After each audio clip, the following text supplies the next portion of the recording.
고맙습니다. 네, 당원 여러분들 반갑습니다. 우리 민주당의 주인은 당원입니다.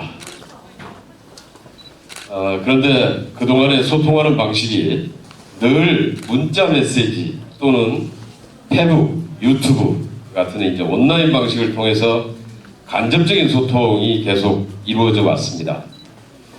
그러다 보니까 한번 얼굴도 뵙고 눈빛도 보고 함께 결의도 다지고 이래야 될 때들이 있는데, 그러다 보니까 이게 여러 가지 뭔가 좀 부족하다라는 점들이 있었죠. 역대 우리 민주당의 역사상 지역위원회별로 당원총회라는 게 없었습니다. 네, 한 번도. 그래서 아까 얘기했던 그런 간접 소통 방식, 온라인 소통 방식의 한계를 좀 더 극복하고자 직접 오프라인에서 당원총회를 통해서 한번 얼굴도 직접 보고 눈빛도 함께 보고 확인하고 그렇게 해서 직접 소통을 강화하는 방식으로 오늘 처음으로 당원총회를 계획하게 됐습니다. 전국에서 처음 하는 당원총회이다 보니까 관심이 높습니다. 저기 우리 언론들도 관심이 높고 우리 박시영 TV 같은 데서 지금 녹화 방송을 해서 아마 전국으로 이제 아마 배포를 하게 될 것 같습니다. 그만큼 우리 부천과 당원총회에 대한 관심들이 대단히 높습니다. 그리고 현재 우리 민주당 정치혁신위원회에서 제가 그 혁신위원이거든요. 근데 혁신위원회에서 우리 당의 지역위원회 당의 활성화 방안으로 지금 당원총회를 의무화하는 방안을 지금 함께 마련하고 있습니다. 그래서 아마 오늘 우리 부천갑에서 하는 당원총회가 그러한 당원총회를 제도화하는데 하나의 좀 큰 계기가 될 수 있을 것이라고 생각을 합니다. 앞에서 우리 사회자께서도 이 말씀을 했지만은 이번 1부는 우리 지역활동, 의정활동, 그 다음에 금년 지역 사업계획들을 중심으로 해서 우리 당원들께 직접 보고드리고 당원 여러분들의 의견을 수렴하는 시간을 갖도록 하겠습니다. 그리고 2부에서는 지금 윤석열 정부 9개월인데 심각합니다. 정치보복, 야당 탄압. 그런데 우리 당원분들께서 가끔 많이 물어보십니다. 도대체 뭐가 진실인지 모르겠다. 어디까지가 진짜고 어디까지가 가짜냐. 검찰이 이렇게 주장하는 게 도대체 어디까지가 진실인 거냐. 이런 얘기들을 지금 물어보십니다. 그래서 이런 부분들에 대해서 한번 오늘 좀 정리를 좀 정확히 한번 해드리고 팩트 체크를 해서 도대체 무엇이 진실인지를 정확히 좀 확인을 하고 우리도 여기에 대해서 대비를 좀 해야 되겠다. 그래서 고민정 최고위원을 초청해서 2부에서 특강이 있습니다. 그리고 마지막으로 이러한 정치보복, 야당 탄압에 대한 규탄 결의안 채택이 있습니다. 오늘 이렇게 해서 진행이 될 텐데 마지막까지 함께 해주시고 바로 당원 여러분들이 오늘 만들어진 의지가 이후에 우리 민주당을 지키고 우리 민주주의를 지키고 그 다음에 우리 무너져 내리는 대한민국을 지켜간다라는 의지로 마지막까지 함께 해주시길 부탁드리겠습니다. 감사합니다. 문화예술 비례대표이신 유정주 국회의원님 모시겠습니다. 남북경협 김경협 제1차 부천갑 당원총회 개최를 축하드립니다. 저도 참 설레고 떨립니다. 많은 분들이 왔다라는 생각이 들고요. 김경협 의원님 일 잘하시나 봅니다. 그런 생각도 듭니다. 저를 좀 소개하겠습니다. 저는 문화와 예술을 마음껏 즐기며 자유로운 대한민국을 꿈꾸며 살아야 한다라는 기조로 일하고 있는 가슴으로 일하는 민주당 더불어민주당 국회의원 유정주입니다.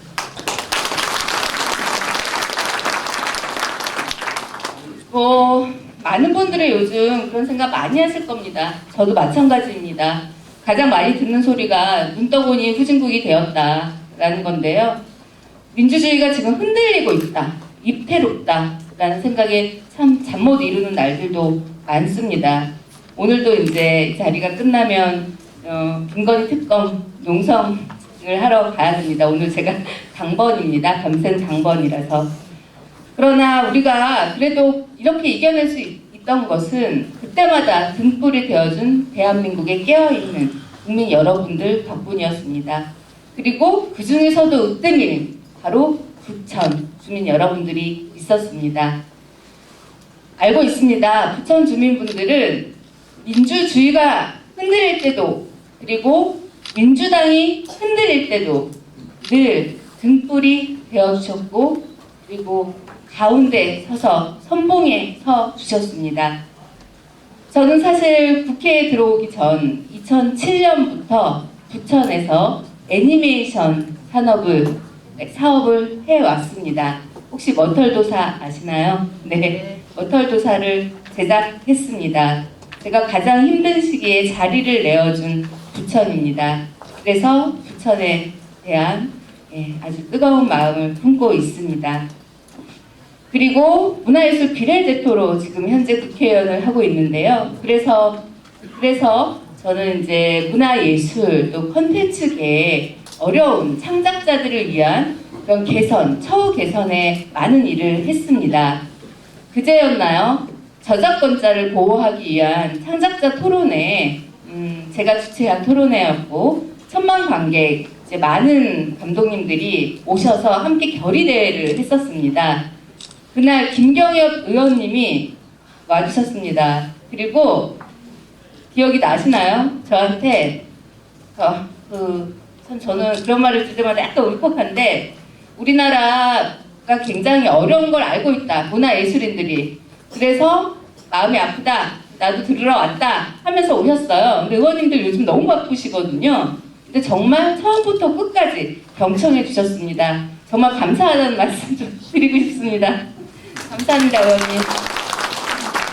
강원 동지 여러분, 윤석열 정부 치하에서 고생 많으십니다. 그러나 한편으로선 국회의원의 한 명으로서 굉장히 또 죄송합니다. 그러한 짐을 어깨에 올려드린 것 같아서 많은 숙제를 안고 있습니다. 김경엽 의원님과 함께 그리고 당원 동지 그리고 우리 민주당 동원 여러분과 함께 이 비정상적인 현실을 바로잡도록 저 역시 계속 최선을 다하겠습니다.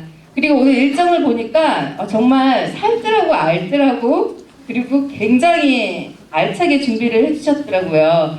우리 더불어민주당의 에이스이자 최고위원인 고민정 의원님의 강의도 있더라고요. 저는 못 들을 것 같지만 진짜 확실컨대 강의, 굉장히 좋은 강의가 될 거라고 생각을 하고요. 좀 이기적으로 한마디 드리면 고민정 의원님 강의가 너무 훌륭해서 유정주를 잊지 말아주십시오. 제 이름은 정주는 정치, 뜨거운 가슴을 가진 유정주였습니다. 부천 동원 당지 여러분 또 자주 찾아뵙겠습니다. 감사합니다. 네, 오래간만에 우리 부천갑 당원 동지 여러분을 만나게 돼서 정말 기쁘고 반갑습니다. 역시 우리 부천이 최고인 것 같고 김경엽 위원님께서 전국 최초로 역사상 최초라고 자신 있게 표현하신 것처럼 이렇게 당원 대회를 하시고 아마도 다른 데에서 많이 또 우리 부천을 따라서 이 대회를 하지 않을까 이렇게 생각이 듭니다. 요즘 너무나 많이 어렵습니다. 물가도 오르고 환율도 오르고 여러 가지 다 어려워서 이 난방비까지 생겨서 저희도 시의원님께서 도와주셔서 저희 난방비 이 어려운 가정들에게 난방비를 지급할 수 있는 근거를 마련했습니다. 또 파주시 같은 경우는 전 시민에게 또 난방비를 지급하고 있어서 저희도 여러 가지 고민을 많이 하고 있는데 여러 가지로 사정이 어렵지만 부천시에서는 시민들을 위해 살 수 있는 역할을 다 하려고 우리 시의원님들과 많이 애쓰고 있습니다. 또 우리 부천의 부천 가면 자랑스럽게도 염정현 도의원님께서 부천시 사상 처음으로 또 이 도의회 의장님이 되셔가지고 우리 부천에 얼마나 큰 힘이 되는지 모르겠습니다. 우리 염정현 의장님께 특별히 감사의 박수를 좀 보내주시면 고맙겠습니다. 경기도에서 우리 김동현 의사님이 많이 도와주시는데 염정현 의장님께서 우리 박명희 비서관님이랑 함께 우리 부천시를 많이 챙겨주셔가지고 많이 예산도 주시고 여러 가지 도의원님들의 힘을 주셔서 우리 부천시가 좀 살림을 사는데 크게 도움을 주셔서 고맙습니다. 우리 김경엽 의원님께서 우리 염정현 의장님 지금까지 잘 해오시도록 많이 도움을 주신 점에 대해서 다시 한번 감사의 말씀을 드립니다. 올해 저희 부천시가 시습교 50주년을 맞아서 새롭게 도약을 하려고 많은 준비를 하고 있습니다.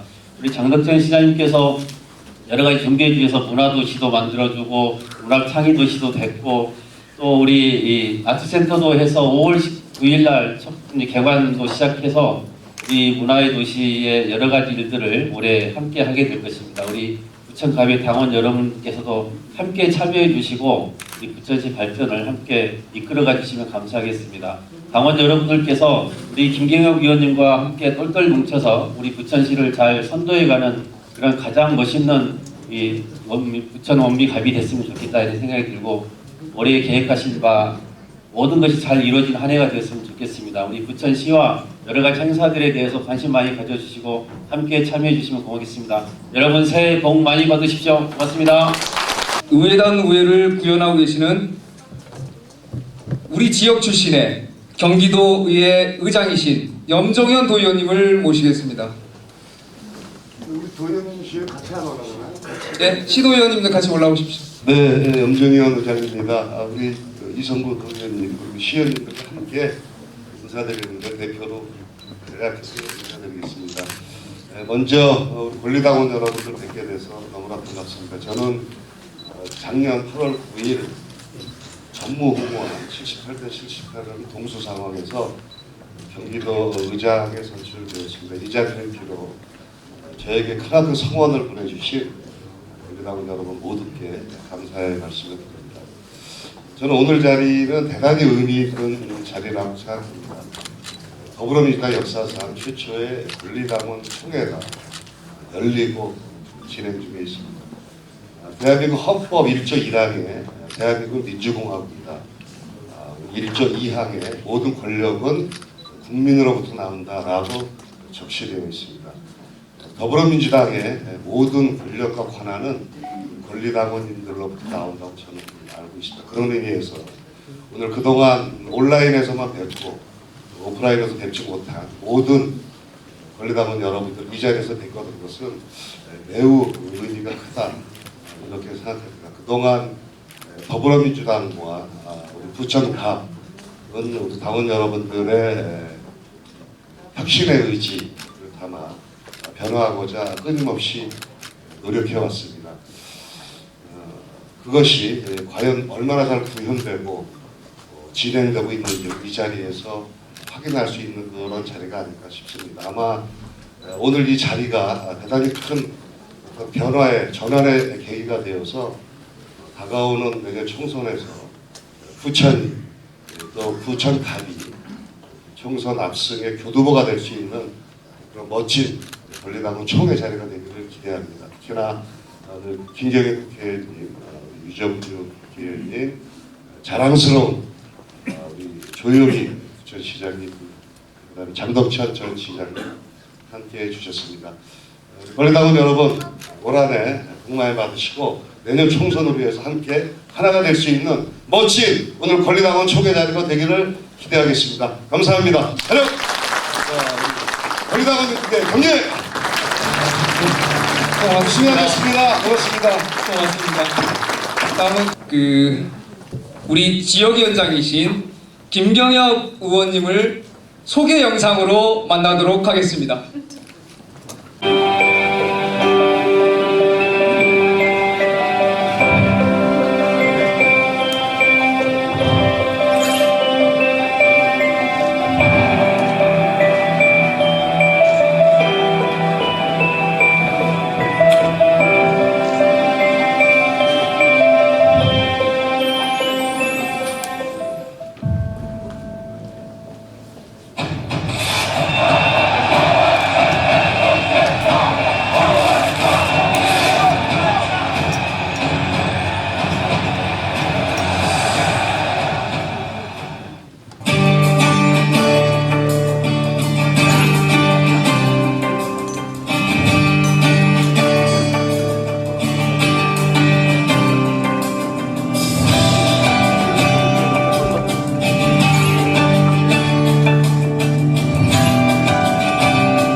자, 우리가 지난 총선부터 부천 발전의 4대 전략이라고 해서 사통팔달의 광역교통 중심 도시, 국내 첫 국가지정 문화도시 부천, 일자리가 넘치는 첨단 산업의 심장 부천, 그다음에 IT 기반의 스마트시티 부천이라는 이런 4대 전략을 가지고 쭉 추진을 해왔습니다.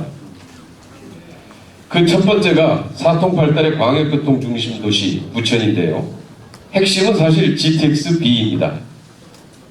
지난번 20대 국회 때 제가 경기도당 위원장을 하고 있을 때 인천시당 위원장, 서울시당 위원장과 셋이서 힘을 합쳐서 이 GTX-B 노선을 이 국토부도 미적미적, 기재부는 더 미적미적 하고 있던 상황에서 이걸 하여튼 우리 세 군데의 시도당 위원장들이 함께 힘을 합쳐서 국토부와 기재부를 설득해냈고, 그래서 이제 GTX-B가 드디어 확정이 됐죠. 그리고 이 GTX-B와 연결돼서 GTX-B는 지금 현재 그 인천 송도에서 남양주까지 가도록 연결이 되어 있는데요. 이 부분이 이제 완공이 되면은 여의도까지 8분, 우리 서울역까지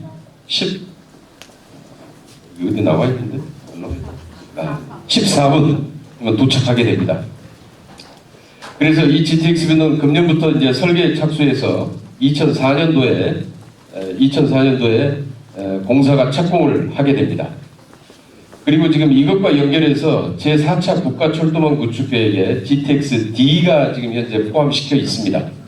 이제 좀 더디긴 합니다만 이 GTX-D는 북쪽으로는 지금 현재 김포 장기에서부터 시작해서 서쪽으로는 김포 장기에서부터 시작해서 저 역시 종합운동장역을 거쳐서 지금 서울, 광명, 강남 쪽을 통해서 경기도 하남까지 일단 연결하는 안으로 지금 현재 추진을 하고 있습니다. 이 부분은 계획이 확정된 건 아니고요. 지금 현재 국가철도망 구축 계획에만 포함되어 있는 상태다, 이렇게 보시면 될 것 같습니다.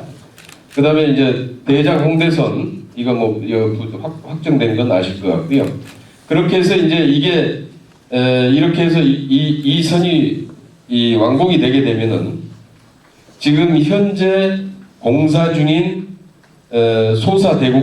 소사대곡선이 이것도 지금 금년 3월인가요? 완공? 6월인가요? 좀 늦어져서 금년 6월에 완공되게 되면은 부천이 저렇게 이제 동서남북으로 이 광역교통망의 중심 도시로 확실하게 들어서게 됩니다. 우리 서부 수도권에 거기에다가 핵심 라인을 GTX라고 하는 고속철도를 중심으로 한, 그리고 여기에 부가적인 우리 도시철도가 함께하고 우리 기존의 도시철도망과 연결하고, 그 다음에 저 자리에 지금 현재 종합운동장역에 광역 환승센터까지가 만들어지면은 이게 이제 시내버스 내지는 택시 노선과도 함께 연결시키는 노선이 만들어지면서 우리 부천이 명실공히 광역교통의 중심 도시로 우뚝 서게 될 것이다, 이렇게 생각합니다. 그 다음에 두 번째, 유네스코가 동아시아에서 지정했던 최초의 문화도시, 문화창의도시가 우리 부천입니다. 그리고 이어서 우리 국가가 첫 국가지정 문화도시로 우리 부천을 지정했습니다. 근데 막상 우리 시민들이 알고 있는 거는 뭐 국제 애니메이션 축제, 판타스틱 영화제 뭐 이런 정도만 알고 있지, 사실 거기에서 나오는 우리 예전에 미생, 신과 함께 이런 영화의 원작이 우리 부천에서 만들어졌다는 사실 잘 모르죠. 네, 잘 모릅니다. 이게 우리 부천의 만화영상진흥원과 만화창작센터를 중심으로 해서 만들어진 것이고요. 거기에 이어서 전 세계 넷플릭스 1위를 차지했던 스위트홈, 그 다음에 지오 같은 저런 이 영화들도 우리 부천에서 그 원작이 만들어졌습니다. 그만큼 우리 부천이 실질적으로 문화도시, 문화창의도시로서의 역할들을 해나가고 있습니다. 저기에 나온 영화들 외에 아주 굉장히 많이 있죠. 지금 저것을 하기 위해서는 지금 현재 만화영상진흥원을 중심으로 해서 지금 현재 상동 영산단지의 웹툰 센터가 현재 공사 중에 있습니다. 착착 차질 없이 잘 진행되고 있고요. 그 다음에 우리 부천 아트센터 지난 작년 10월달에 준공을 했는데요. 이 부천 아트센터도 한번 가보셨죠? 안 가보셨죠? 이 부천 아트센터가 어느 정도냐면은 혹시 카네기홀이라고 들어보셨습니까? 전 세계에 가장 유명한 성악가 또는 가수가 공연을 한다는 카네기홀. 그 카네기홀 수준의 공연장입니다. 세계 최고 수준의 클래식 공연장으로서 갖춰져 있습니다. 우리 부천 시민들은 아직 잘 모르시는 분들이 많이 있습니다. 한번 시간 되면은 여기에서 아주 탁월한 훌륭한 우리 클래식도 감상을 하시고 우리 아트센터를 한 번씩 이용해 보시면은 아마 그 진가를 확인할 수 있을 것 같습니다. 우리 장덕천 전 시장님 계실 때 아주 열심히 해가지고 이걸 해서 준비해서 완성을 시켜놨습니다. 그 다음에 4대 전략 세 번째가 첨단산업도시 부천입니다. 현재 춘희 원미 공업지역의 디지털 산업단지 허브렉스로 지금 현재 도시 경제기반형 도시재생 사업으로 해서 지금도 진행 중에 있습니다. 국비가 총 사업비 580억이 투입됐고 기업이 약 800개가 유치되고 일자리 6,000개 창출 효과가 있습니다. 여기에는 지금 IoT 혁신센터는 이미 개소를 해서 문을 열었고요. 여타의 지금 지식산업센터들은 짓고 있습니다. 그 다음에 그 옆에 종합운동장 방향으로 R&D 종합센터를 짓고 있고 그 안에 앞으로 우리 4차 산업의 쌀이라고 하는 데이터 센터를 신축을 하게 됩니다. 그 부천이 명실공히 이후에 4차 산업 AI 시대를 준비해 나갈 수 있도록 이런 기반 시설들을 구축해 가고 있다는 것이고요. 그 다음에 온세미 코리아에 2030년까지 3조 원의 SIC 반도체 투자가 이루어집니다. 약 1,500개의 신규 일자리가 창출될 것으로 기대하고 있습니다. 그 다음에 우리 지금 대장동 우리 이 개발 지역에 SK 연구소 약 연구 인력만 3,000명이 근무하는 SK 이 첨단산업 연구소가 들어올 예정입니다. 이렇게 해서 우리 부천에 일자리를 준비해가는 우리 첨단산업의 심장으로 우리 부천이 발전해 나가는 준비를 하고 있습니다. 그 다음에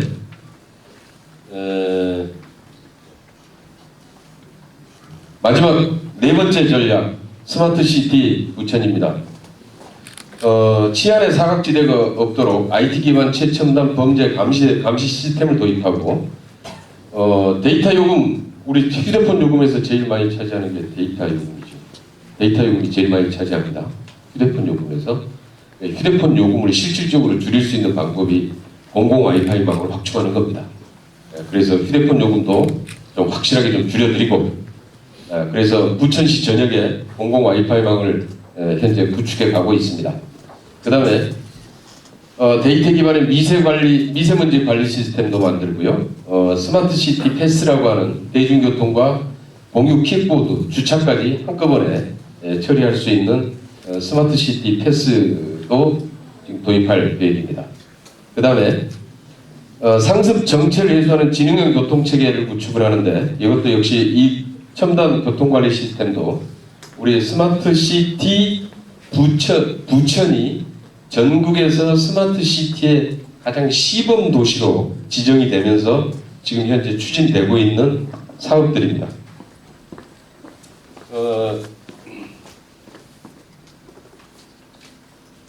이렇게 해서 지금 부천 발전의 4대 전략에 따라서 이렇게 추진하고 있고요.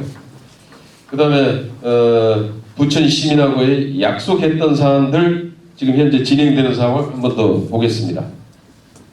이건 아마 몇 차례 여러 가지 아마 나눠드린 의정 보고서에도 좀 내용이 기록돼서 간단하게 중요한 것만 짚고 넘어가겠습니다.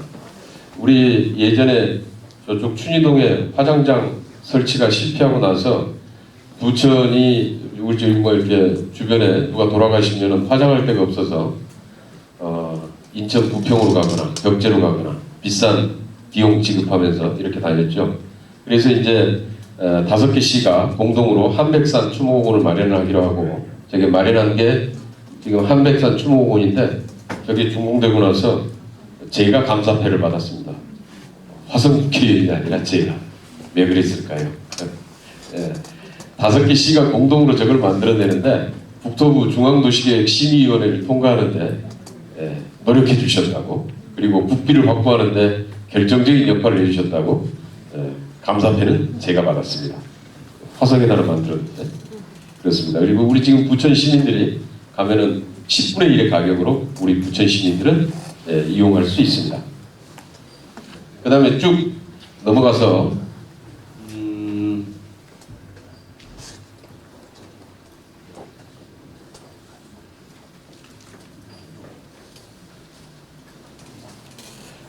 지금 하나 둘 셋 중간쯤에 경기 거점 벤처 창업 지원센터 있습니다. 지금 혁신파크 사업으로 해서 바로 이 자리입니다. 이 자리. 바로 이 자리. 지금 이제 구청이 낡아서 과거에 지금 이 원미구청과 이 건너편에 있었던 만화창작센터 이 부분 거기도 지금 안전진단을 했는데 거기는 거의 대단히 위험한 상태입니다. 그래서 어차피 지금 이쪽을 다시 재신축을 해야 되는데 여기에는 물론 행정기관뿐만 아니라 기왕 만드는 것 창업 거점 센터도 만들고 여기에 실제로 약 한 100여 개의 이 창업 기업을 유치하고 여기에도 한 500명 정도의 일자리를 만들 수 있는 공간을 함께 여기에 좀 만드는 안으로 현재 추진을 하고 있습니다. 그런데 이게 지금 다소 지금 늦어지고 있는데 일반동의 광역화 사업, 광역동의 일반동으로 전환하는 사업과 관련해서 다시 지금 구청 복원이 어떻게 되느냐의 문제가 지금 걸려 있어서 그래서 지금 현재 이게 된다면 다시 한번 이 설계를 다시 지금 현재 변경해야 될 상황이라서 이 부분은 약간의 좀 유동적이다라는 말씀을 드립니다. 그 다음에 주민 생활환경 개선 사업 관련해서는 쭉 보시면은 저기 한 중간쯤이에요. 중간쯤에 이거 뭘로 이거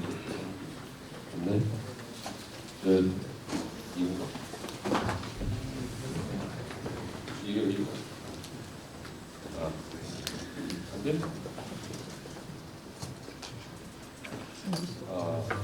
여기 우리 부천 종합운동장 이동식 관람석 조성하는 게 이게 있죠. 이게 뭔지 물어보시는 분들이 가끔 있어서 원래는 사실 그 옆에 보조구장에 축구 전용구장을 만들려고 예산을 확보를 했었습니다.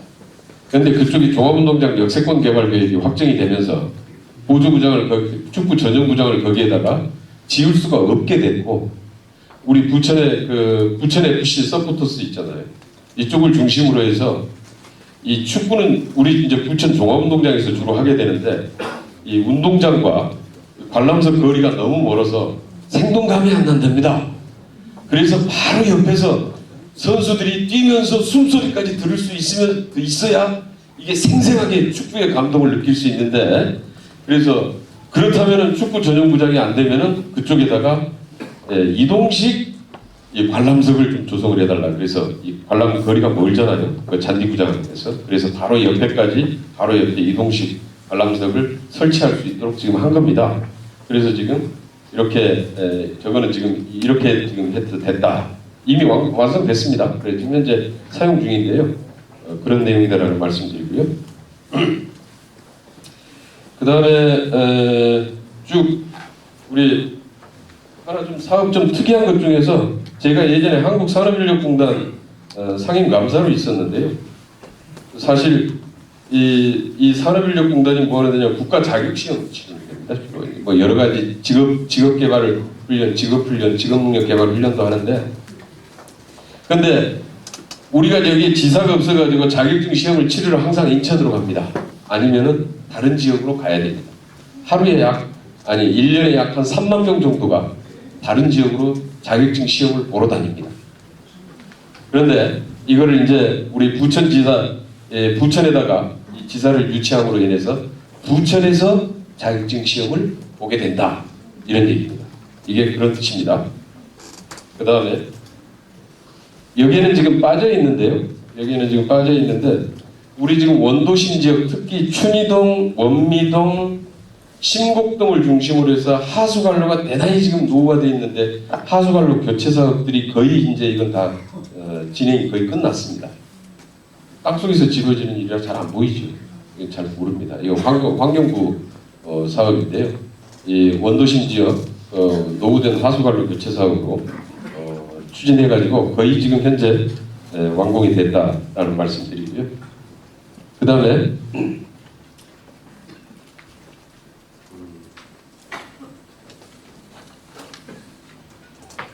아이들이 행복한 교육 사계절 원미 숲속 물놀이장 어린이집하고 유치원들이 아주 좋아합니다. 아이들이. 그 다음에 역곡고등학교 냉난방시설 교체는 우리 여기 박재호이 위원장님이 아주 역할을 크게 하면서 아무튼 해냈던 일들이고요. 그 다음에 맨 밑에 천체투영관 부천이 별 볼 일 없는 부천이 아니라 별 볼 일 있는 부천을 만들자. 그래서 진행됐던 사업들입니다. 더 좋아집니다. 앞으로 이제 이렇게 해서 진행 중에 있습니다. 공영주차장이 늘어납니다. 역곡역 북부광장 복합개발을 해서 옆에 광장을 확장해서 거기에 마을버스와 택시가 이렇게 회전해서 돌아갈 수 원활하게 회전할 수 있도록 만들고 그 밑에는 지하주차장을 조성을 합니다. 그 다음에 대성병원 옆에 봄비 공영주차장도 위로 고도화시켜서 80년으로 확장해냅니다.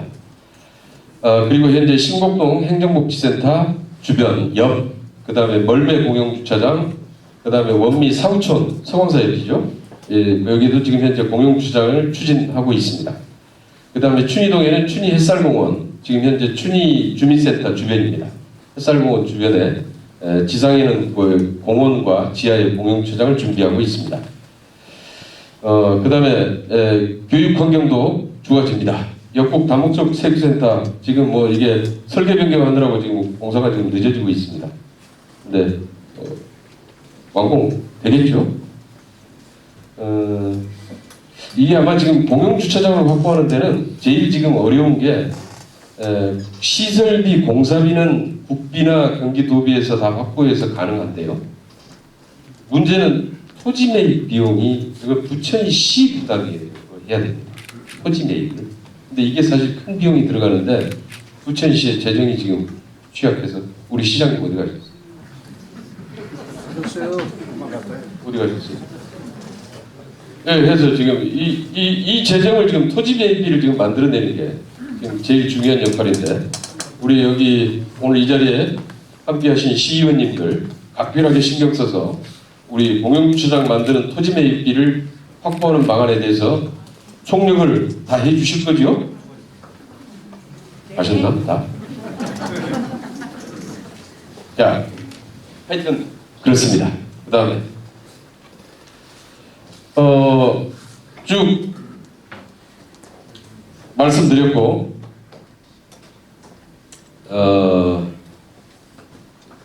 아까 저 원미산 등산 정비 좀 나중에 좀 이거는 좀 더 구체적으로 좀 일단 저기서 좀 말씀을 드려야 될 것 같습니다. 부천 대공원 지금 현재 조성하는 밑에서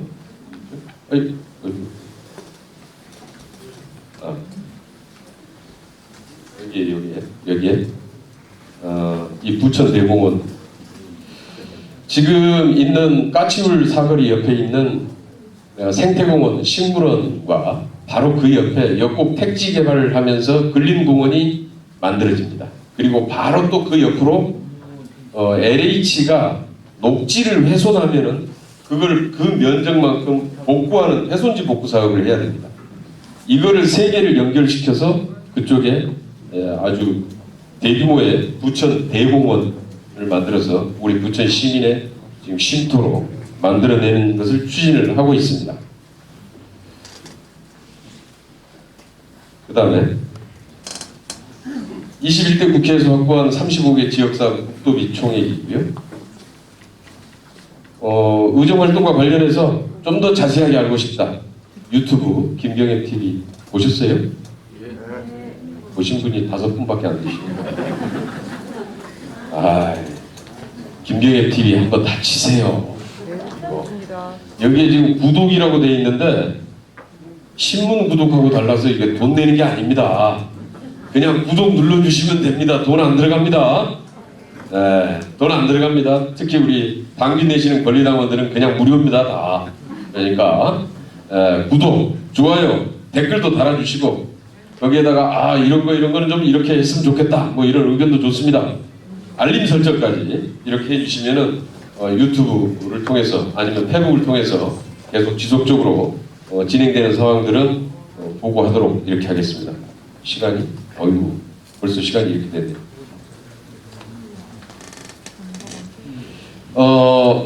관련해서 우리 부천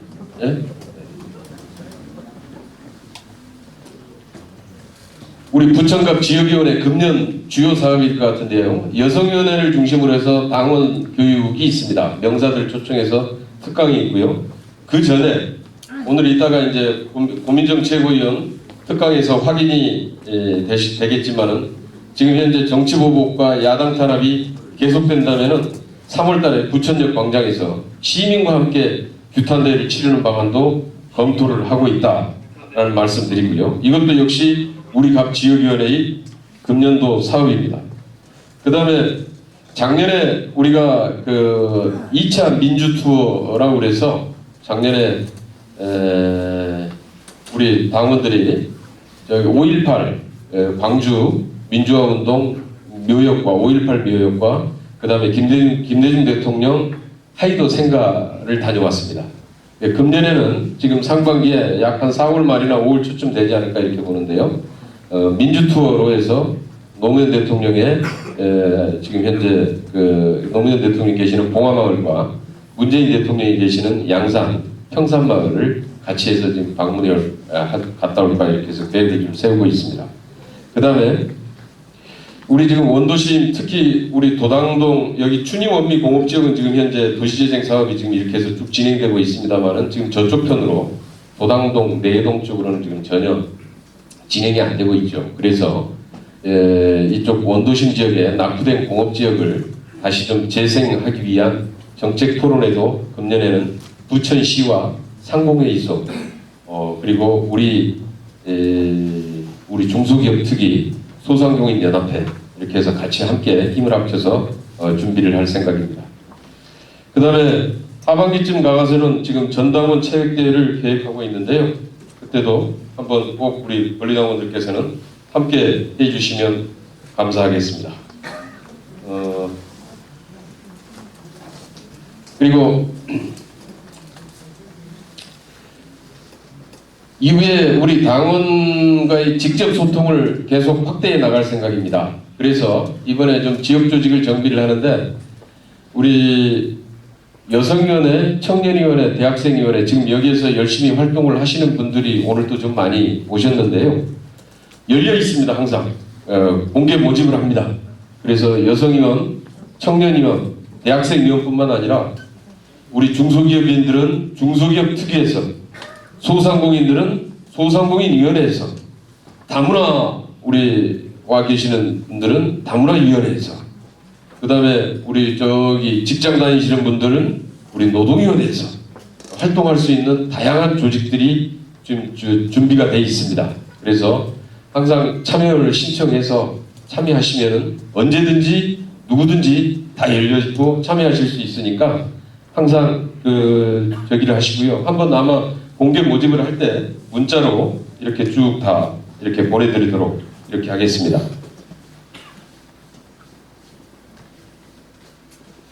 이거는 지금 이제 금년 2월 25일 날 2시에 원미산 정상 체력달 현장에서 하려고 하는 아까 제가 지금 잠깐 설명을 안 하고 넘어갔었죠. 원미산 등산로 체력달 현장 정비사업 여기에 원미 유아습 체험장 조성 사업인데요. 내용이 뭐냐? 지금 초안은 이렇게 준비되고 있습니다. 원미산 스카이라인을 전체적으로 정비를 합니다. 산책로, 체력달 현장, 그 다음에 원미정 팔각정, 주변 데크도 정비하고요. 돌산 전망대 데크도 설치합니다. 그 다음에 산책로, 보행 매트 다 설치하고 정비하고 영산항 단지 진입 계단도 정비하고 펜스 로프도 다 이제 다시 교체를 하게 됩니다. 너무 낡아가지고 지금 현재 막 전에 그 폭우 오면서 좀 이렇게 무너져 내린 것도 있고 그래서 다시 좀 정비를 이렇게 한다라는 계획이고요.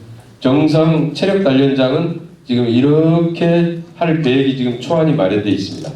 이런 것들과 관련해서도 좋은 의견이 있다. 그러면은 나도 좀 여기서 이렇게 좀 해줬으면 좋겠다. 이런 분들은 여기 아까 얘기했던 25일 날 원미산 정상에서 있는 주민공청회에 참여해서 적극적으로 의견을 개진하시면 되겠습니다. 유아숲 체험장 조성 사업은 지금 원미 문학동산 위에, 그러니까 여기 무슨 굴다리죠? 토끼굴 위로, 문학동산 위로 있는 거기 현재 문학동산도 정비를 하면서 그 위에 지금 유아숲 체험장을 멋있게 만듭니다. 편백나무숲, 치유숲, 원두막교실, 인디언집, 놀이집, 하늘숲, 전망쉼터, 야외무대, 잔디광장까지 이렇게 해서 쫙 이렇게 해서 하는 계획이 지금 마련되어 있습니다. 이것과 관련해서도 안이 확정되기 전에 지금 주민공청회를 통해서 이것도 역시 의견 수렴하고 안을 확정할 계획이니까 좋은 의견이 있으면 역시 얘기를 해주시면 될 것 같습니다. 아마 개별적으로 여러 가지 좀 억울한 민원이나 이런 경우가 있을 경우에 지금 매주 토요일 날 10시부터 12시까지 매주 토요일 날 지금 13년째 계속 해오고 있습니다. 그런데 보니까 이거 아시는 분들만 계속 찾아오세요. 아시는 분들. 모르시는 분들은 아예 안 오셔요. 근데 있으니까 그래서 민원이 반드시 없더라도 우리 지역에 내가 어떻게 돌아가고 있는지 좀 궁금하다. 오셔도 됩니다. 차 한잔 마셔야 되겠다. 그래도 오셔도 됩니다. 그래서 언제든지 오시면은 차 한잔 마시면서 저랑 이렇게 얘기도 나눌 수 있습니다. 매주 토요일 날 잊지 마시고 지금 13년째 계속 해오고 있습니다. 제가 혹시 이날 없는 날은 우리 또 시도위원님들이 같이 이렇게 아마 해 주실 겁니다. 자, 이것으로 이제 의정활동 보고 금년 지역 사업계획까지 다 보고 일단 마치고요. 혹시 관련해서 우리 좋은 의견이 있으면은 말씀을 해주셔도 되겠습니다. 얘기를 해주시죠. 손 들고 의사 표현을 해주시면 마이크 전달해드리겠습니다. 네, 여기 손 들었습니다. 마이크 갖다 드리세요. 마이크 갖다 주시고. 도당동 1-1구역에 사는 주민인데요. 도당동 1-1구역 그 재개발에 대해서는 어떻게 지금 계획을 세우고 있는지요? 그래갖고 조합장 승인 절차가 아마 그동안에 쭉 부천시에서 아마 진행 중이었고 이번에 아마 승인이 됐습니다. 그래서 아마 이제 조합이 다시 좀 정비가 좀 되면은 이제 좀 진행이 좀 될 것 같은데요. 항소심은 안 했죠? 항소심 시에서 포기했고 그래서 실제로 이번에 그 조합 정비만 끝나면 이제 그 조합 차원에서 그 추진하는 속도가 그대로 해서 추진하게 될 겁니다. 예, 알겠습니다. 예. 그리고 또 다른 우리 저기 이제 1월 달에 마이크 갖다 드리세요. 1월 달에 인천에서 발표한 게 경인선 지하를 대내적으로 발표를 했거든요. 예. 금방 될 것 같은 감으로 했는데 아마 작년 1년 동안에 아마 설계를 국토부에서 한 걸로 알고 있는데 우리 부천은 어디까지 진행됐는지 알고 있습니다. 예타를 통과하지 못해서 이게 진척이 안 되고 있는데 이 예타가 통과가 안 되는 이유가 뭐냐면은 전철을 지금 지상 전철을 지하화시키는 게 하나의 프로젝트 사업이고요. 그 다음에 그 지상 폐선 부지를 개발하는 게 또 하나의 사업으로 잡혀가지고 이게 두 가지 사업이 연계가 돼야 경제성 예타 통과가 가능합니다. 그런데 이거는 두 개 지금 법 체계에서는 예타 방식으로는 이게 분리되는 예타 체계를 취하게 돼 있어서 예타를 통과하기가 어렵습니다. 그러니까 여러 차례 했는데 예타를 통과를 못한 거죠. 그래서 결국은 지금 도심 지역 철도 지하화 특별법이라고 하는 법안을 지금 현재 발의를 해놨고 지금 국회에서 이번에 아마 여기 이 법안도 심의가 들어가게 될 것입니다. 그것도 제가 대표 발의를 했고 지금 현재 아무튼 좀 국토부 쪽에서도 이런 이제 그러니까 이건 이제 복합 개발 방식이거든요. 두 개의 다른 프로젝트의 사업을 복합 예타를 실시하는 방안인데 이 방안이 필요하다라고 국토부도 그 필요성을 느끼고 있어서 이 법안이 이번에 아마 좀 통과되면은 바로 아마 탄력을 받지 않을까 이렇게 생각을 하고 있습니다. 그런데 이 법안이 통과되지 않으면 예타를 통과하기가 쉽지 않습니다. 예비 타당성, 경제성 지금 그렇게 진행되고 있다라는 말씀드립니다. 예, 또 다른 질문? 네. 안녕하세요. 저는 지체단협회 부천시 지회장입니다. 그 원미산에 장애인도 올라갈 수 있게끔 힘을 쓰시고 조성을 해주신 우리 김기업 의원님을 감사하게 생각하고 여러분 김기업 의원님한테 큰 박수 한번 부탁합니다. 부천의 명소인데요. 한번 다녀오시면은 지금 거기는 지금 현재 이제 장애인들도 휠체어를 가지고도 쭉 다 숲길을 산책을 할 수 있도록 이렇게 만들었는데 그걸 이번에 좀 다시 보강을 해서 거기에 멋지게 좀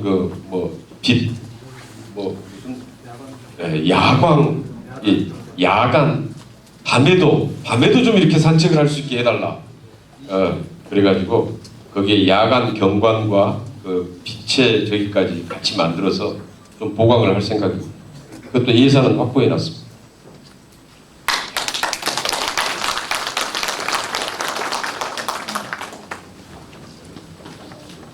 네, 그러면은 나중에 아까 제가 이제 말씀드렸죠. 여러 가지 문자로 보내주셔도 되고 필요에 따라서 의견들이 있으면은 보내주셔도 되고 나는 직접 사무실에 가서 얘기해야 되겠다. 그럼 우리 지역사무소로 토요일 날 오전에 오셔서 차 한잔 하면서 얘기를 해주셔도 될 것 같습니다. 항상 저희 지역을 위해서 애써주셔서 감사하고요. 여기 구도심이 지금 교통체증이라든지 주차라든지 너무 낙후돼 있고 여러모로 열악한데 거기에 대한 계획은 어떻게 위원님께서 가지고 추진하실 건지에 대한 의견을 좀 말씀을 해주시면 감사하겠습니다. 네. 다 너무 아까 그래서 제가 지금 공용주차장 확보 계획 쭉 말씀을 드렸는데 이쪽 지역은 그러니까 저쪽 지금 사구촌 위쪽에 수강사 옆에 지금 공용주차장, 몰매 공용주차장 그리고 대성병원 옆에 여기 지금 주차장 고도화하는 작업 지금 저쪽에 상공인수 앞에 먹적골 공용주차장은 완공을 다 했죠. 지금 현재 완공을 해서 하고 있고 그 다음에 우리 복해천 여기 공용주차장도 다 돼 있는데 그 다음에 신곡동 지금 행정복지센터 주변 그 다음에 역곡 북부역 광장 지하 그리고 이 지역은 춘희 햇살공원 참 그리고 이 지역은 지금 아까 얘기했던 여기 혁신파크 지금 만드는 계획과 함께 지하에 전체적으로 대형 공용주차장을 만들게 될 겁니다. 이 지역. 고맙습니다. 네. 또 앞에 아까 요 앞. 혹시 정치적인 것 당원으로서 예? 저희가 촛불 혁명으로 정권을 교체하고 어찌됐건 큰 대의로 언론 개혁과 검찰 개혁을 추진하려고 했는데 지금 정권이 이렇게 바뀐 걸 보면 검찰 개혁에 실패한 것 같습니다. 근데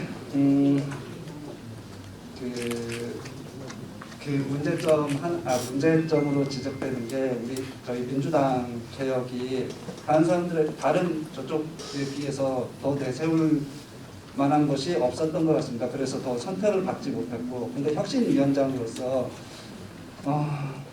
공천에 관련해서 이제 내년에 총선이 있으니까 어떤 저쪽과 그리고 기존과 다른 개혁을 할 수 있는 다른 혁신을 가지고 계신지 궁금해서 질문드립니다.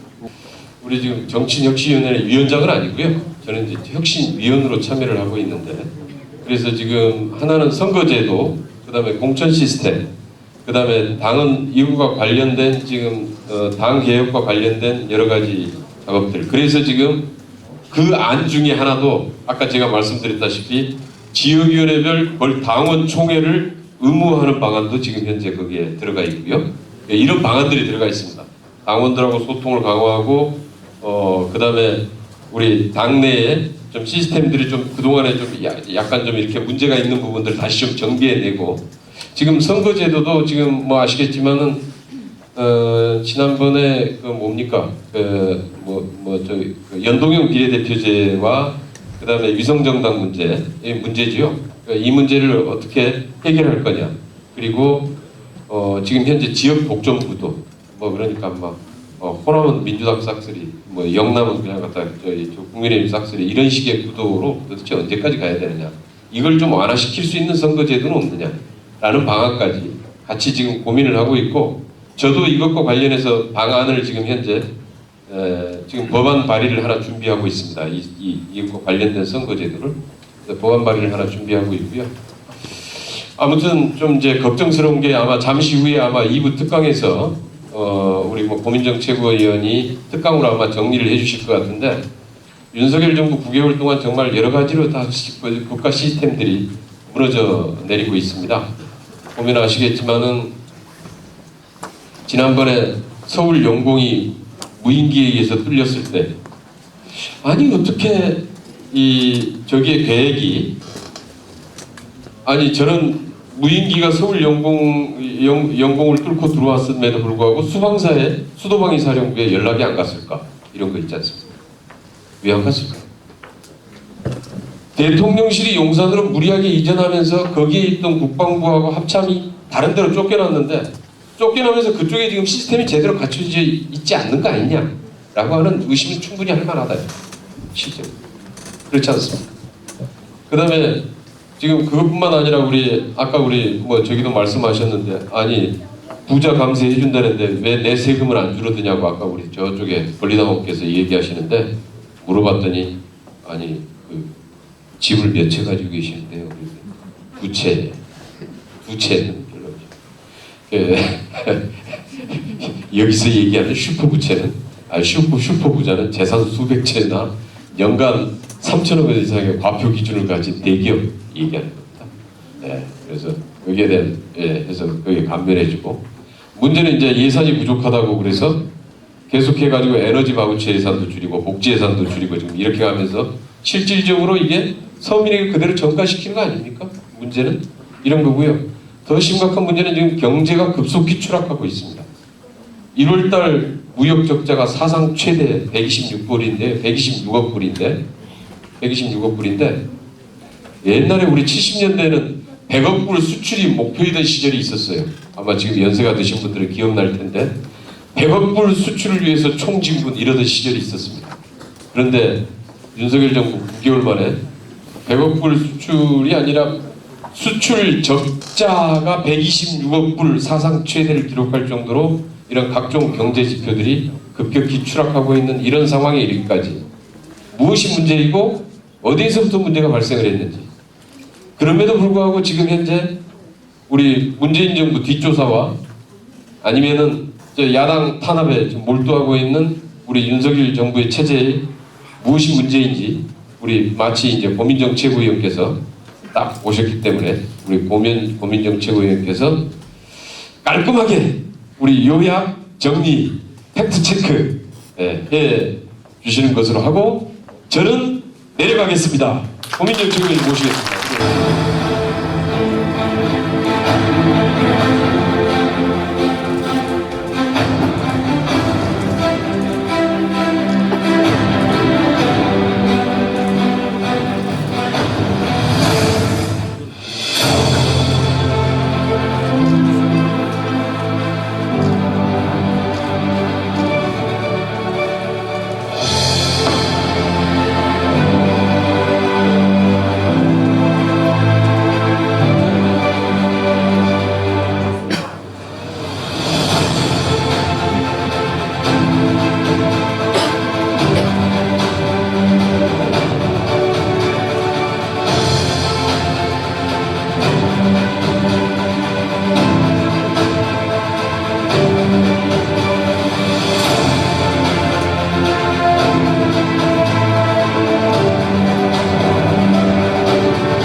박수 부탁드립니다. 네.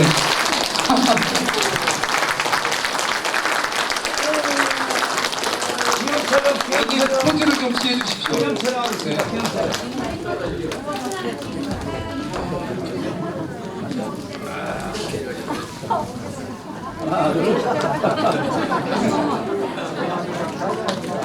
네. 여기서 네, 하는 거예요.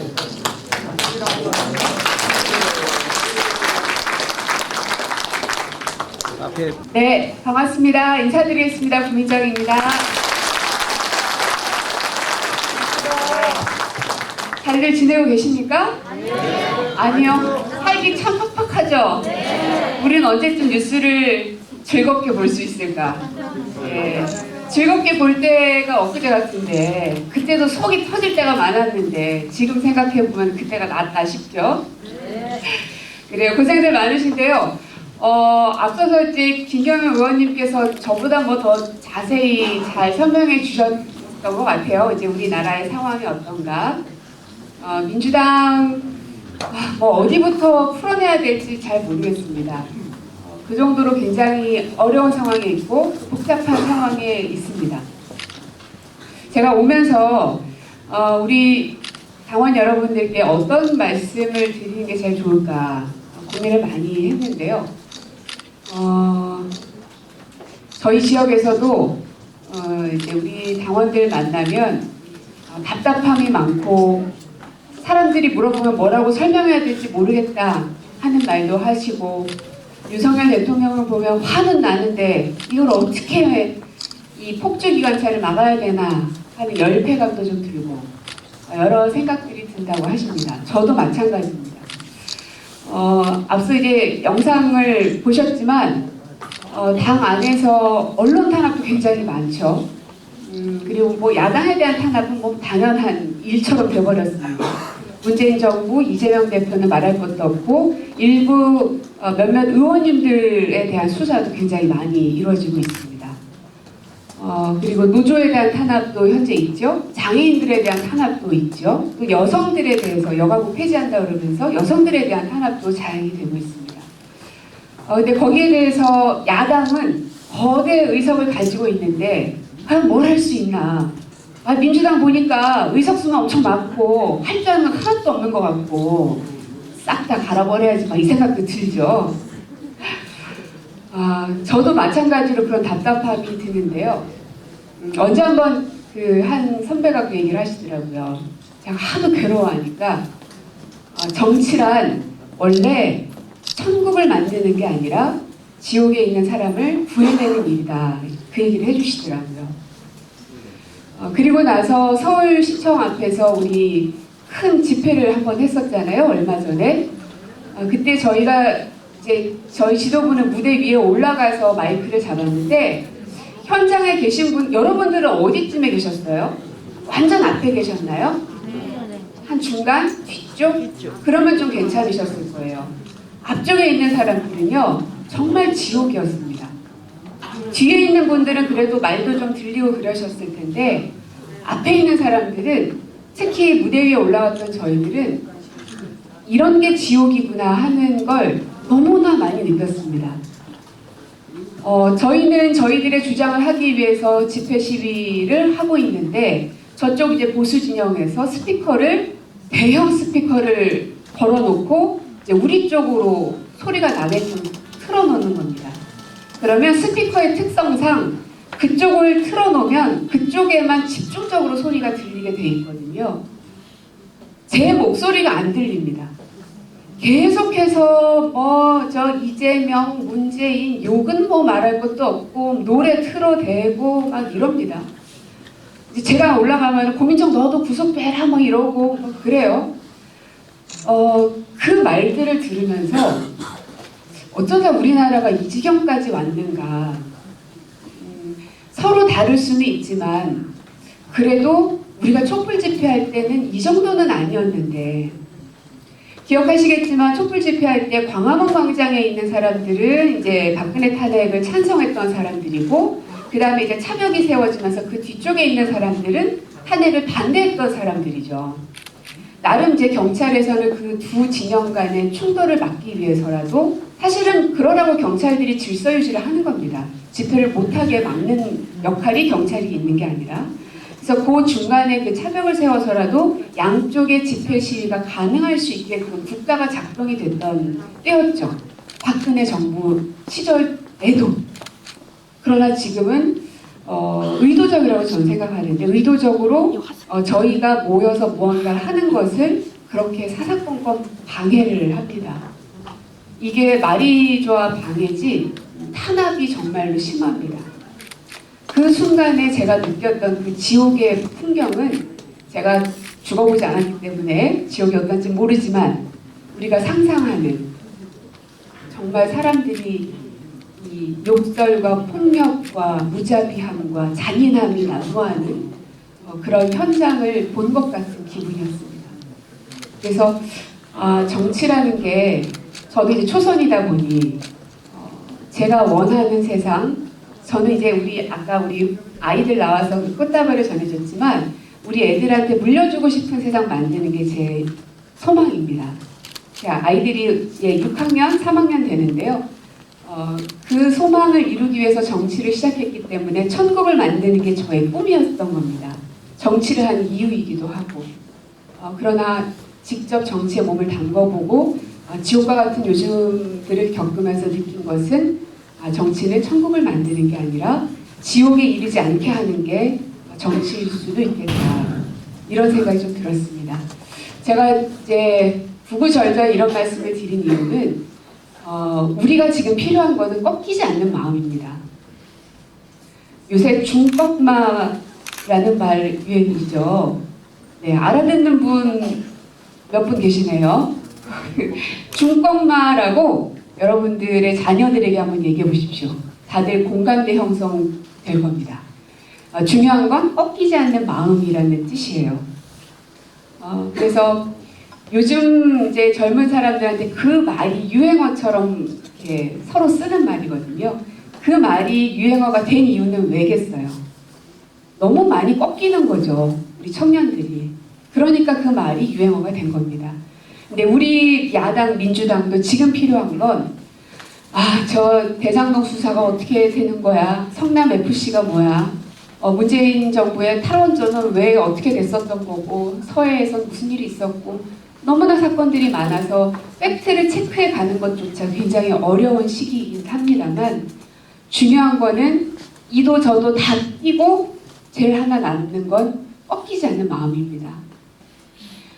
그 목표는 민주당이 이기기 위해서를 목표로 삼지는 않았으면 좋겠습니다.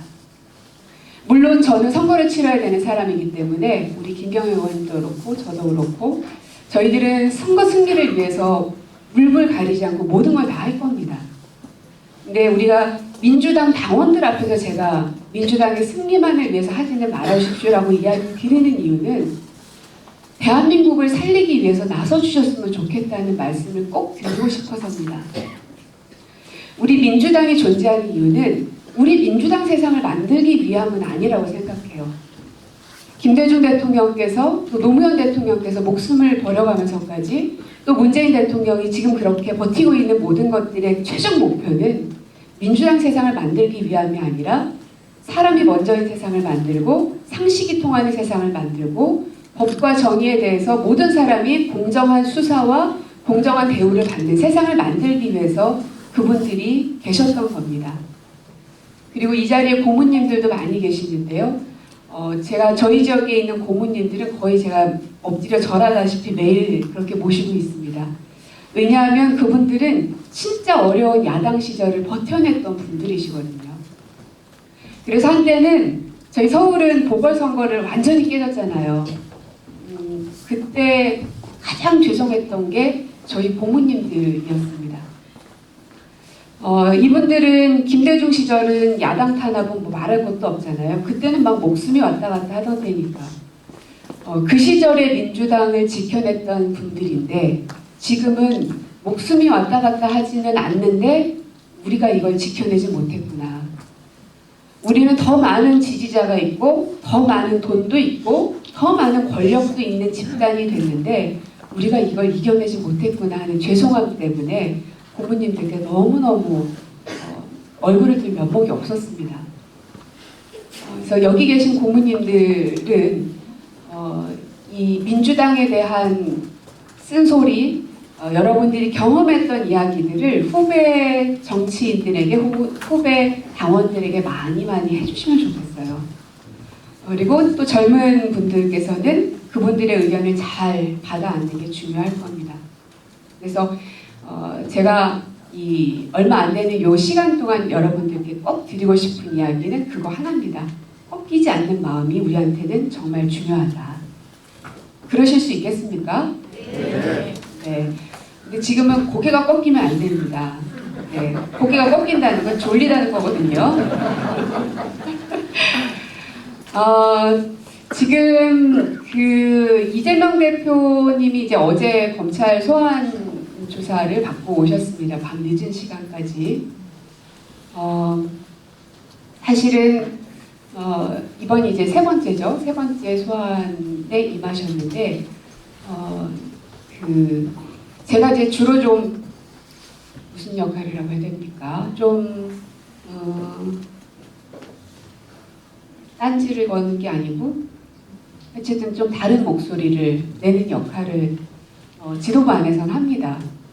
근데 이제 바깥에는 잘 모르시죠. 이제 비공개에서 회의를 하는 거니까.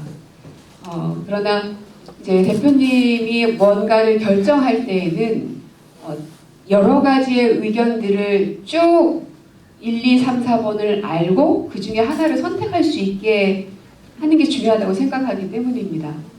그래서 제가 뭐 이미 최고위원 선거할 때부터 그랬었으니까요. 그리고 그런 역할이 또 필요하다고 생각도 하고요. 그래서 사실은 너무 죄송했던 게 검찰 소환 통보가 나왔을 때에도 대표님께 너무너무 죄송하지만 지금은 대표님께서 많은 탄압을 받는 그 모습이 우리 모두를 살리는 길인 것 같습니다. 그 말이 입에서 떨어지지가 않았는데 그래도 우리가 다 같이 대표님도 살아야 되고 우리도 살아야 되고 국민들로부터도 살아야 되고 근데 이제 대표님께서 그 의미를 잘 이해를 해주셨고 그래서 그렇게 지금 당당하게 나가고 계십니다. 가슴이 아프죠. 내 가족인데 내 가족이 그런 수모를 당하고 있는데 그게 마음이 편할 사람이 어디 있겠습니까? 근데 다만 우리가 마음을 얻어야 되는 건 수많은 국민들입니다. 국민들이 민주당을 지지할 이유를 줘야 되고 국민들에게 이재명 대표가 왜 부당한 탄압에 시달리는 건지를 이유를 줘야 됩니다. 정치는 명분이거든요. 어떤 사람이 더 많은 사람들을 이해시키는지가 훨씬 더 중요한 거라고 생각합니다. 그래서 결과적으로는 지금 대표님에 대한 검찰 수사들이 종류가 많잖아요. 그러나 FC가 뭔지 변호사 대납이 뭔지 뉴스는 맨날 뜨긴 뜨는데 지금 국민들의 그 분위기와 시류들을 보면 되게 부당하다. 뭔지 모르겠는데 맨날 이재명만 수사하는 것 같으네. 그런데다가 곽상도 아들은 50억 받았는데 그거는 무죄야. 김건희도 뭐 비슷하게 뭐가 있는 것 같은데 수사도 안 받네. 이게 비교가 되기 시작하는 겁니다. 그래서 앞으로의 여정도 사실은 굉장히 고단할 겁니다. 힘들 거고. 그래서 여러분들께 도움을 부탁드리고 싶은 건 어떻게 하는 게 우리 국민들로부터 민주당이 명분을 만들 수 있는 것인가를 생각해 주시면 좋겠습니다. 그래서 대표님이 한번 그런 얘기 하시더라고요. 자기가 제일 가슴이 아픈 건 나를 지지한다고 하는데 오히려 그것이 나한테 이 상처가 돼서 돌아올 때 그럴 때 왜냐하면 나를 사랑해서 하는 건데 하지 말라고 할 수는 없고 왜냐하면 날 사랑해서 하는 거니까 그걸 다 아니까 그러나 그게 자기한테는 마치 고슴도치를 끌어안는 것처럼 또다시 상처가 자꾸 되고 있는 그런 상황들이 이제 저희는 보이죠. 바로 옆에 있으니까. 그리고 당신께서는 가장 고통을 느끼실 테고요. 그래서 그 상처를 어떻게 하면 좀 덜하게 해드릴 수 있을까라는 고민들을 참 많이 하고 있고 대표도 이제 그런 결정을 하려고 노력하고 계십니다. 그리고 뿐만 아니라 또 문재인 정부에 대해서는 여러 가지 수사들이 들어오고 있는데요. 문재인 대통령이 수사 안 받고 있으니까 뭐 괜찮아 하고 그냥 접어놓고 계시는 분들 많으시대요. 문재인 정부는 그 5년 동안 정부를 운영하기 때문에 그냥 문재인이란 사람에 대한 수사가 아니라 정부에 대한 수사가 지금 진행이 되고 있습니다. 동해에서 그 살인 한 10명 가까이 살인했던 사람이 남한으로 내려왔고 그 사람 다시 올려보냈잖아요. 그 사건이 지금 수사 중입니다. 정의용 실장이 소환 조사까지 됐죠. 그 다음에 서해에서는 또 뭡니까? 공무원 피격했었잖아요. 그래가지고 그 유족께서도 굉장히 좀 울분을 토하시기도 하고 그래서 그쪽은 서울실장이 구속돼서 지금 수사를 받고 있습니다. 동해 하나, 서해 하나, 그 다음에 산업부, 과기부 이런 데 이제 블랙리스트 그들이 그렇게 이름을 붙였습니다. 그러니까 공공기관장들의 인사에 대해서 인사를 했는데 그것이 다 직권남용이다. 그래서 이제 그게 하나 있죠. 또 하나는 원전. 공론화라는 제도를 통해서 탈원전을 결정했는데 그것이 아니다. 문재인이 강압적으로 지시 내려서 원전을 부당하게 갑자기 셧다운했다. 해서 이제 탈원전이 있고요. 또 있습니다. 통계를 다 조작했다. 그래서 통계청을 다 들쑤시고 있습니다. 제가 이 5개를 꼽아드린 이유는 뭐냐면 한 가지의 사건당 최소한 100명가량의 사람들이 조사받고 있습니다.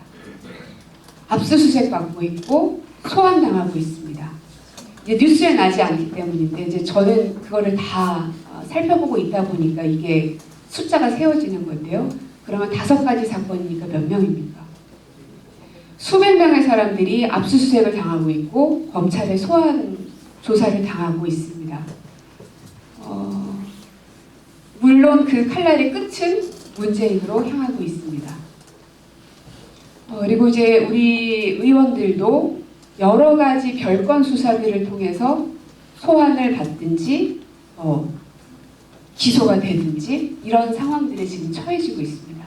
저 같은 경우도 얼마 전에 경찰에서 다른 사건 수사하다가 포렌식 하도 많이 들어서 여러분도 아시죠? 포렌식 핸드폰 조사하는 거 포렌식을 하는데 제 이름을 넣어서 조사를 해봤다는 걸 제가 알게 됐습니다. 이거 불법적인 거거든요. 저는 그 사람하고 아무런 관계가 없는데 그러니까 별건으로 고민적인 뭐가 나오면 저도 이제 집어넣을 수 있으니까 그러니까 이런 상황들이 지금 계속 펼쳐지고 있습니다. 언제 이 악순환이 끝날 것인가 그리고 이 악순환을 어떻게 해피엔딩으로 끝낼 수 있을 것인가 첫 번째 분기점은 결국은 총선입니다. 제가 여러분들에게 민주당의 승리를 위해서 하지는 마십시오라고 말하면서 동시에 저희 정치인들은 물불 가리지 않고 승리를 위해서 모든 걸 다 바칠 거라고 말씀을 드렸죠. 그 이유는 언론도 그렇고요, 검찰도 그렇고요, 경찰도 그렇고 지금은 윤석열 대통령이기 때문에 그쪽으로 힘이 쏠릴 수밖에 없습니다. 그런데 지금은 국민의힘이 더 이길지 민주당이 더 이길지 알 수 없어요. 민주당은 우리가 그래도 몇 석이라도 더 얻을 거라고 확신하죠. 국민의힘도 똑같습니다. 몇 석이라도 자기들이 일당이 된다고 확신을 하고 있습니다. 그 싸움이 지금 팽팽하게 벌어지고 있는 한복판이거든요. 요게 이 균형추가 한쪽으로 기울어지는 거는 제가 보기에는 올해 여름, 가을부터 보일 겁니다. 그럼 그때부터 검찰이든 경찰이든 언론이든 저는 변화한다고 봅니다. 민주당이 다시 거대 야당으로서의 의석수를 갖는 게 확실해지면 달라진다고 봅니다. 정치인들은요, 선거의 승리를 위해서라면 대통령도 이렇게 별별하잖아요. 난 모르는 사람이야 이렇게. 그만큼 정치가 무서운 거지요. 마찬가지입니다. 이 선거의 결과가 어느 쪽으로 기우느냐에 따라 언론도 검찰 법원도 경찰도 다 저는 그 균형추가 몰릴 거라고 봅니다. 그래서 우리로서는 저희 민주당으로서는 살기 위해서라도 진짜 모든 걸 다 바치 대선 때보다 역대 어떤 선거 때보다 더 죽을 힘을 다해 뛰지 않으면 모두 다 죽는다 하는 생각을 좀 갖고 있습니다. 그래서 굉장히 절박하고요. 그리고 모든 선거에서 이기는 거는 절박한 사람이 이깁니다.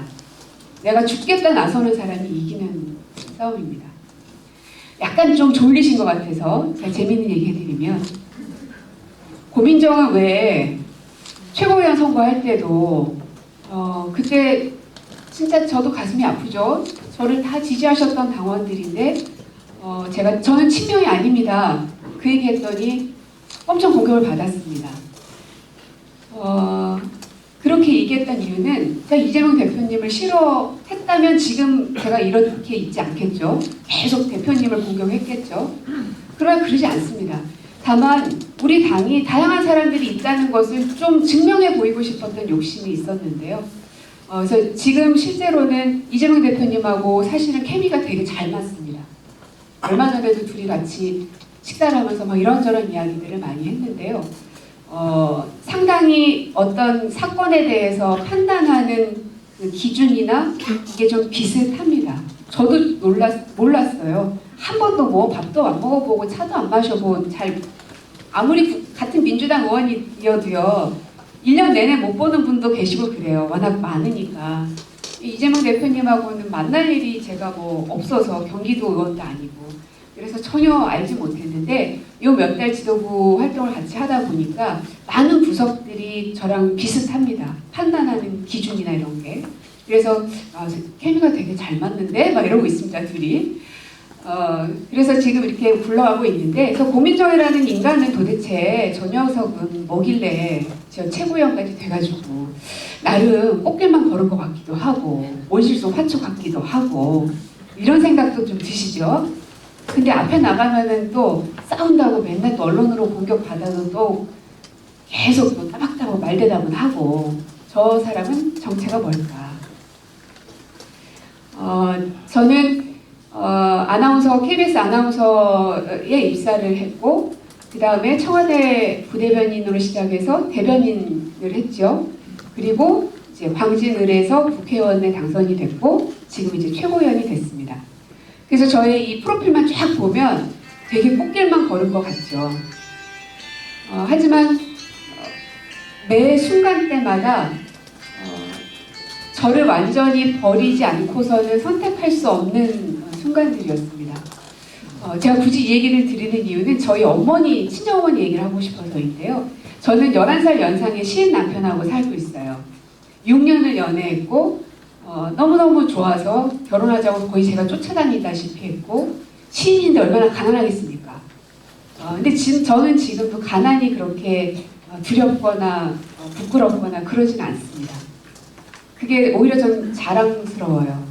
그러한 경험이든 무엇이든 그리고 극복해내고 싶은 욕심도 생기고 그래서 남편을 처음 만났을 때 나이 차이도 많고 시인이라는 직업을 가진 남자와 내가 평생을 같이 살아야 되는데 결정에 어려움들이 있었겠죠. 그러나 저는 철이 없었는지 어쨌는지 완전히 빠져가지고 무조건 결혼을 하겠다 이 마음이 있었고 근데 그때 저희 친정어머니가 이제 저 결혼할 남자입니다 하고 데리고 갔을 거 아니에요. 심지어 KBS 아나운서에 붙고 나서 그러니 선 자리가 얼마나 많았겠습니까? KBS 아나운서가 1년에 보통 한 2명, 3명 이거밖에 안 뽑아요. 한 번 시험 보면 한 1,500명씩 옵니다. 그럼 이제 그 중에 한 명씩 됐으니까 뉴스에 막 나오고 그러니까 막 친구들이 뭐 소개를 시킨다 만다 뭐 이랬겠죠. 근데 어느 날 남자를 딱 데리고 왔는데 11살은 많지 시인이지 가진 건 없는 것 같지. 저희 어머니께서 아버지께서 반대를 심각하게 하실 거라 생각하고 저희가 계획을 짰죠. 어디로 도망을 칠까. 일단 드라마를 너무 많이 영화를 너무 많이 봐가지고 반대를 하실 것 같은데 그러면 이제 짐 싸서 어딘가를 도망가서 살아야 되겠다. 어디를 갈까. 한국에서 하면 붙잡힐 것 같고 미국을 가자니 너무 비싸고 중국을 가자. 물가가 좀 싸니까. 그리고 제가 중문과예요. 그래서 중국 어느 동네를 가자까지도 계획을 막 다 세우고 그랬습니다. 근데 이제 결정적으로 저희 어머니가 남자친구 그 당시에 소개를 딱 시켰더니 제 손을 잡고 그러시더라고요. 민정아, 운명이라는 건 정해져 있는지 모르겠다. 그런데 그 운명을 바꾸기 위해서, 깨부수기 위해서 살아가는 게 인생인 것 같다. 그 얘기를 하시더라고요.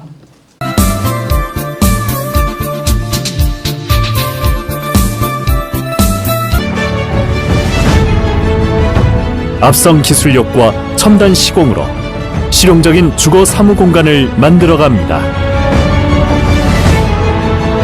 국내 건설 환경의 미래를 개척하는 기업, 바로 웅진건설입니다.